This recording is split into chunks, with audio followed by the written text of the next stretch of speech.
Mari berpetualang ke sawah lagi. Ini adalah sawah desa tetangga. Sawah yang ada di kampung saya masih dalam proses penanaman, juga pematangnya masih diperbaiki. Entahlah, kenapa sawah di desa tetangga saja yang ada burung bangaunya. Siang ini, saya membawa beberapa botol bekas air mineral. Saya akan membuat perangkap dari botol ini. Nah, sudah sampai. Saya akan membuatnya di sini. Dulu, ini adalah rumah sawah kakek saya, tapi sekarang sudah dijual. Dan dulu juga beberapa kali saya pernah pergi ke sini untuk memancing.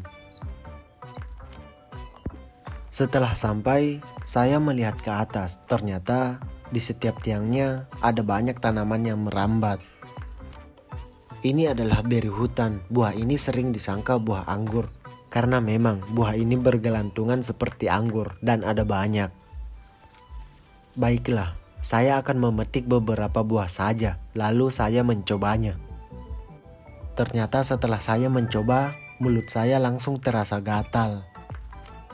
Tenang saja, tidak ada yang saya telan dari buah ini. Bentuknya juga menyerupai seperti anggur. Seluruh bagian buahnya mengandung racun alkaloid. Jadi, jika kalian melihat buah ini, biarkan saja. Saya langsung melanjutkan membuat perangkapnya. Semua bagian atas dan bawah botol dihilangkan, karena saya akan menyambungnya. Nah, bagian atas dan bawah sudah terpotong semua. Selain botol, saya membawa jaring dan tali juga. Ini untuk tempat menyimpan umpannya. 2 jaring lainnya untuk bagian belakang dan pintu masuk perangkap. Yang pertama, saya mengerjakan pintu masuknya dulu. Kedua sisi ujung digabungkan seperti ini.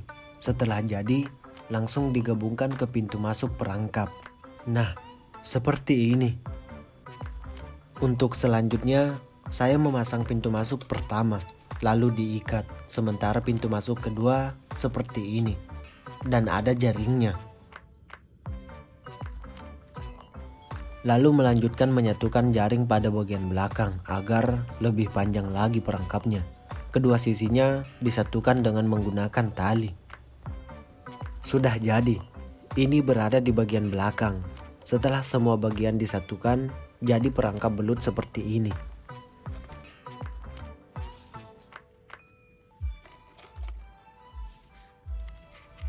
Lanjut perangkap kedua. Karena pengerjaannya sama, saya tidak merekamnya lagi. Oke, jadi perangkap yang kedua. Oke, perangkap belut yang kedua sudah jadi. Karena hari sudah mulai sore, saya juga tidak membawa senter. Jadi, saya akan melanjutkan besok untuk memasang perangkapnya. Itu adalah tempat saya membuat perangkap. Dan di belakangnya ada hutan rumbia.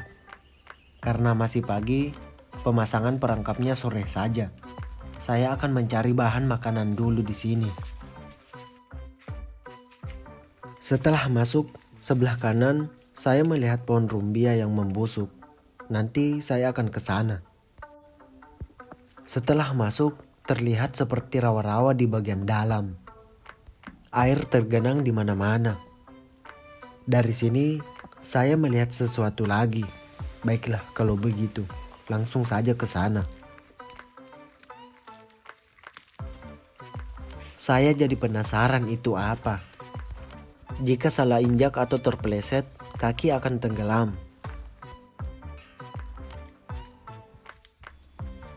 Setelah sampai, ternyata tempat ini pengolahan batang rumbia untuk dijadikan sagu. Dilihat dari tumbuhnya jamur, tempat ini sudah lama ditinggal. Wah, saya menemukan pemukul zaman Majapahit. Saya ambil saja, mungkin nanti bisa berguna. Dari sini, saya menuju tempat yang pertama tadi. Saya melihat ada banyak pohon rumbia yang membusuk. Sebelah sini ada beberapa pohon yang membusuk, jadi saya pergi mencari ulat sagu dulu. Dan ternyata saya mendapat satu. Hewan ini adalah kumbang sagu, bentuk sempurna dari ulat sagu. Untuk ulat sagu sendiri, kita bisa dapatkan dari pohon yang sudah membusuk, seperti pohon aren, pohon kelapa, dan beberapa pohon jenis palem lainnya, bukan hanya pohon sagu atau rumbia saja. Di lain sisi, saya melihat satu pohon yang sepertinya cocok untuk diolah. Bagian dalamnya masih putih dan tidak ada pembusukan sama sekali. Saya mencari bahan-bahan dulu di sekitar sini, pelepah dari rumbia saja. Segini saja sudah cukup, lalu meratakan permukaan tanah. Setelah dirasa cukup rata, langsung membersihkan pelepah, memotong-motong sepanjang 50 cm.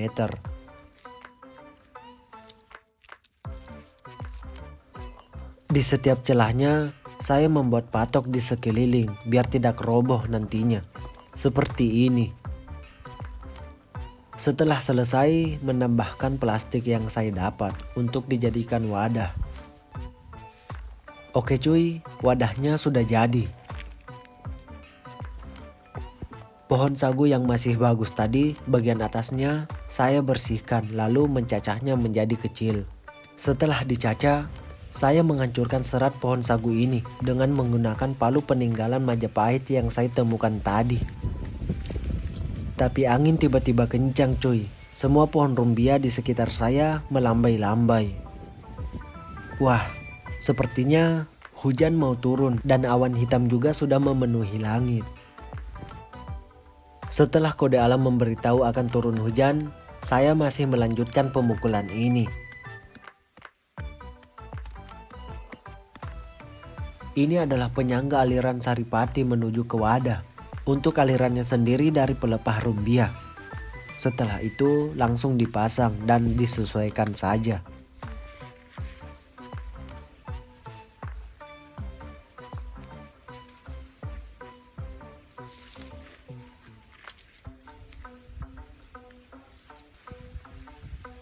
Dari sana, Saripati akan melewati pelepah menuju wadah dan akan mengendap lalu menjadi sagu.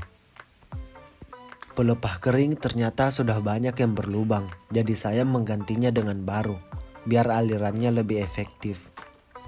Nah, waktunya pemerasan untuk mengambil saripatinya. Dalam proses pemerasan ini, batang sagu atau rumbia yang sudah dihancurkan harus diperas kalau bisa sampai kering kerontang, agar saripati keluar dari serat batangnya yang sudah dihancurkan itu. Saya sampai mengulangi beberapa kali dan pemukulan juga agar serat-serat pohon rumbia ini jadi hancur. Hingga pemerasan juga. Sebenarnya jika memakai kain yang tipis akan lebih bagus lagi. Karena memang tidak ada, jadi saya menggunakan yang ada saja, yaitu memakai tangan. Semua proses pembuatan sagu kurang lebih seperti ini. Dan yang saya lakukan hanya akan memperoleh sagu sedikit saja. Setidaknya memperoleh segenggam sagu. Di bagian penyaring masih ada saripati sagu yang belum turun ke bawah. Begini cara saya menurunkannya. Sekitar 10 menit saripati akan mengendap ke bagian bawah. Di bagian atasnya hanya air saja. Nah, ini adalah sagunya, tapi harus didiamkan seharian lagi. Semakin lama didiamkan, maka semakin padat juga sagu yang terbentuk pada bagian bawah. Baiklah, besok saya akan mengeceknya lagi.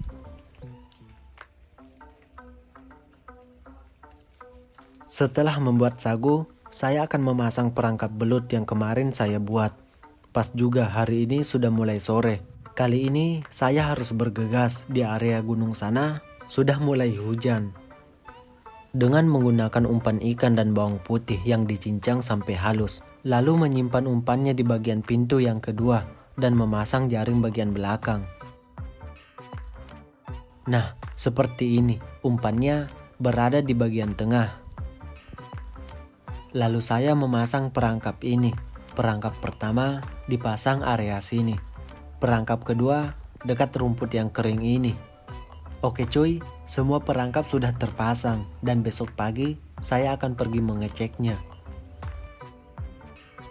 Pagi ini matahari cerah merona, waktu yang pas untuk melihat perangkap yang saya pasang kemarin. Untuk perangkap pertama, kosong. Waduh, bagaimana ini? Dan perangkap kedua, ada pergerakan cuy. Tapi setelah melihatnya lebih dekat lagi, ternyata sepasang ular air. Waduh, bagaimana ini? Dua perangkap sudah diangkat. Coba lihat tangkapan di perangkap ini. Dapat sepasang ular. Bagaimana belut mau masuk kalau perangkap diisi dengan sepasang ular?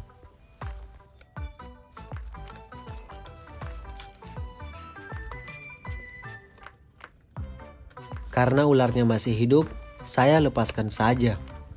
Ular ini membantu para petani untuk memakan hama tikus, apalagi untuk masalah padi. Ternyata ada dua ikan kecil juga yang masuk perangkap. Kalau begitu, saya lepaskan juga mereka.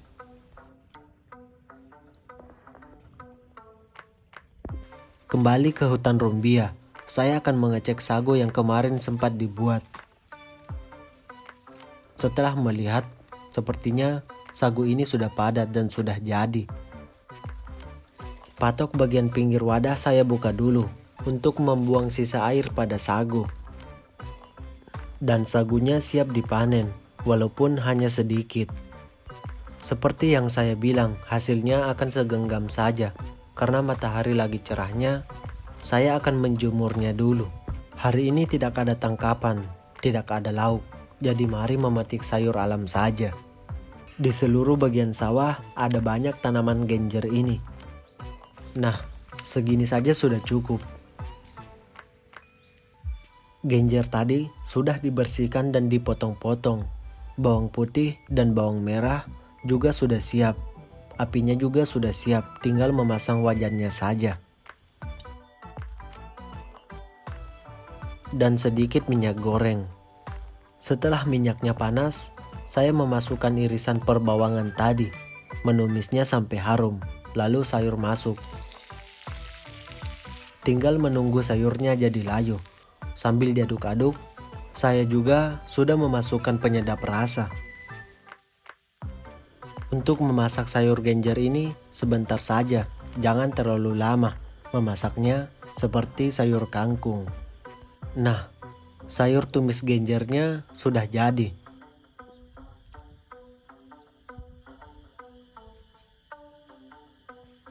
Rasanya lumayan enak. Ada sedikit rasa pahitnya. Rasa pahit pada genjer sendiri itu karena ada senyawa alami di dalamnya.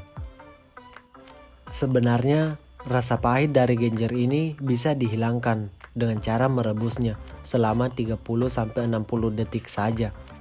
Atau merendamnya di air garam sambil meremasnya sampai lumayan layu. Tapi saya langsung memasaknya. Tidak apa-apalah, ini bukan masalah serius. Memasaknya dengan seperti ini juga sudah enak. Baiklah kalau begitu, saya lanjut makan dulu. Perut sudah kenyang, sekarang saya akan pergi mencari makanan penutup. Dari sini saya mencium bau yang harum. Nah, itu sana pohonnya. Saya juga melihat buah duriannya, ternyata tinggal sedikit. Semoga ada yang jatuh. Setelah berada di bagian bawah pohonnya, saya mencari-cari buah duriannya. Sebelah sana, saya melihat satu buah dan ukurannya lumayan besar. Wah, durian ini sudah habis dimakan tupai.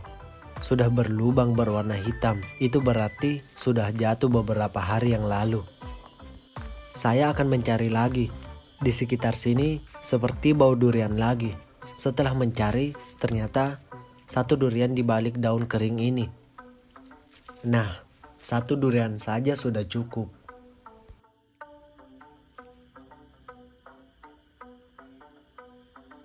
Beuh, memang rasa durian sangatlah terbaik. Rasa creamy, legit, dan lembutnya cocok untuk makanan penutup siang ini. Walaupun durian ini adalah durian lokal, tapi rasanya tidak kalah enak dengan durian lainnya, musang king atau durian montong.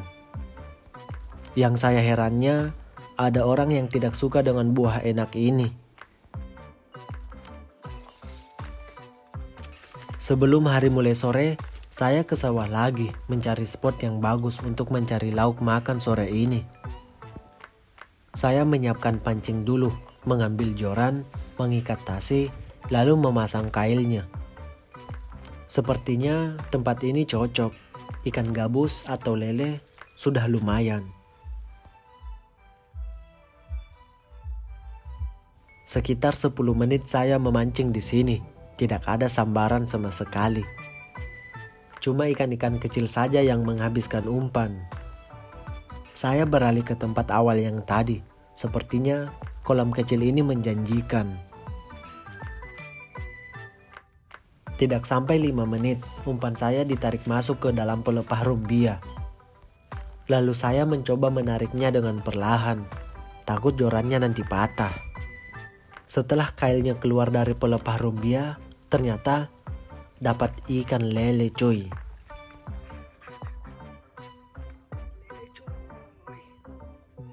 Ternyata saya dapat ikan lele. Langsung saja saya amankan dan mengikatnya dengan rumput yang merambat. Syukurlah, 1 poin berhasil saya amankan. Lele lokal, ukurannya ini sudah bisa dibilang besar. Oh iya, saat pancingnya tadi nyangkut, saya tidak turun ke air. Coba lihat saja cuy, lumpurnya hampir sedalam 1 meter.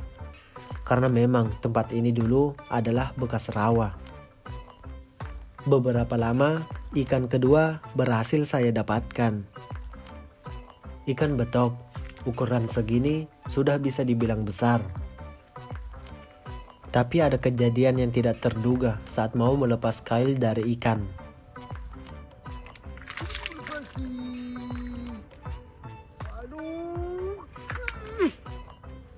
Tidak apa-apa, sepertinya bukan rezeki. Setelah mengikhlaskan ikan yang tadi, ternyata ikan ketiga ternyata datang, walaupun ikan ini sedikit kecil dari yang tadi. Tapi begini sudah lumayan. Ikannya langsung saya amankan saja. 2 poin sudah aman. 1 ikan lele dan satunya ikan betok. Karena hari sudah semakin sore, saya akan memasang pancing saja. Sebenarnya saya akan mengolah ikan malam ini karena saya lupa membawa senter, jadi besok saja. Jadi saya akan memasang 4 pancing dan akan memasang perangkap belut juga. Kali ini umpannya pakai cacing, sisa dari pemancingan yang tadi. Ada 2 perangkap yang saya pasang di sawah ini. Semua sudah terpasang, hari juga sudah mulai malam. Besok pagi saya akan mengecek pancingnya. Pagi hari sudah tiba, saya akan mengecek perangkap dan pancing yang saya pasang kemarin. Untuk perangkap pertama, dapat seekor belut. Ya, walaupun ukurannya kecil, tapi sudah bagus untuk dinikmati. Untuk perangkap kedua, ternyata sama saja kemarin cuy.